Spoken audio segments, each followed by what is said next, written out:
सबूत के साथ बात कर रहे हैं, खत भी उन्होंने लहराया, उसकी तरफ भी उन्होंने इशारा किया। उन्होंने कहा कुछ लोग अनजाने में पैसे लेकर काम कर रहे हैं, लेकिन कुछ लोगों को पता है कि वो साजिश का हिस्सा है।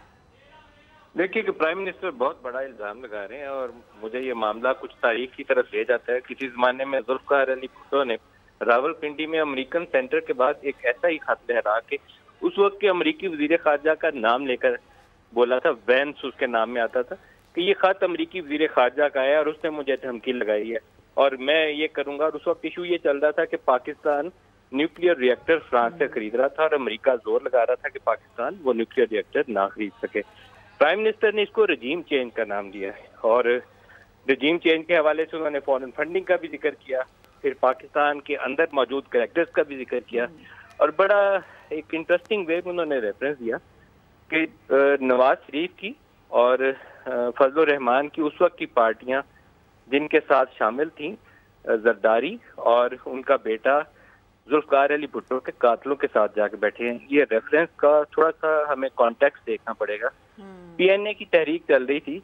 पीएनए की तहरीक के वक्त नवाज शरीफ सियासत में नहीं थे, जनरल ज़िया उनको पॉलिटिक्स में लेकर आए थे और जनरल जिलानी ने उनको पंजाब हुकूमत में शामिल करवाया था। आगाज नवाज शरीफ का जनरल ज़िया के दौर में हुआ था और ये रेफरेंस जनरल ज़िया की तरफ था। जनरल ज़िया ने उनको हैंग किया था, फांसी दी थी जुल्फ़िकार अली भुट्टो को।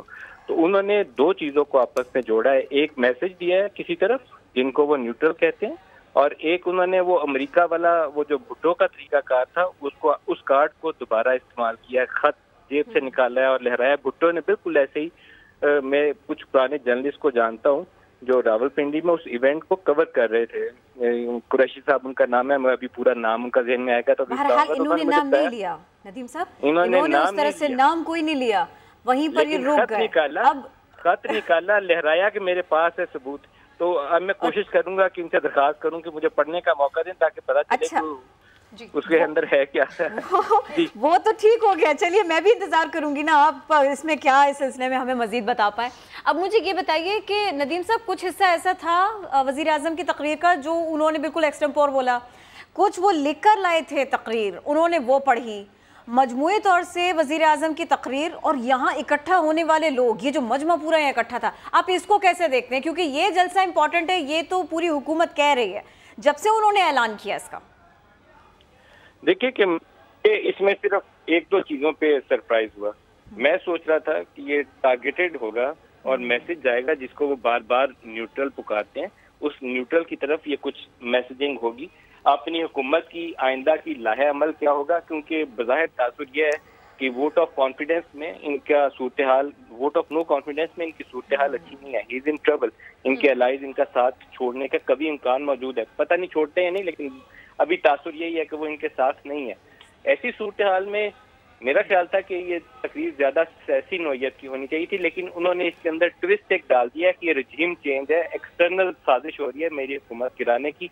ये पिछले कुछ दिनों से बिल्ड कर रहे थे इसके ऊपर कि रजीम चेंज रजीम चेंज रजीम चेंज के लिए कोशिश हो रही है। मुझे लगा कि इनको ज्यादा टारगेटेड रखना चाहिए था, ज्यादा बेहतर होता जो लोग आए हुए थे। शुरू में ड्रैग किया इन्होंने बहुत ज्यादा और उसमें हर वो चीज गिनवाई जो वो गिनवाना चाहते थे। उसमें अपनी हुकूमत के कारनामे भी बताए, इक्तिसादी तरक्की भी बताई, ऐसा प्रोग्राम भी गिनवाया, बहुत लंबा किया। पॉलिटिकल स्पीच ज्यादा होती तो ज्यादा अच्छा था, बहुत अच्छा लगता है कि वो जो मैसेजिंग जहाँ देना चाहते थे सादा लफ्जों में देते, फॉरेन पॉलिसी को बीच में कुछ पार्टी तराने भी आए थे, ये भी हो गया था। नदीम साहब प्लीज साथ ही रहिएगा। किरण नाज हमारे साथ हैं, जलसा गांव में मौजूद है, उनकी तरफ चलते हैं। किरण नाज, वजीर आजम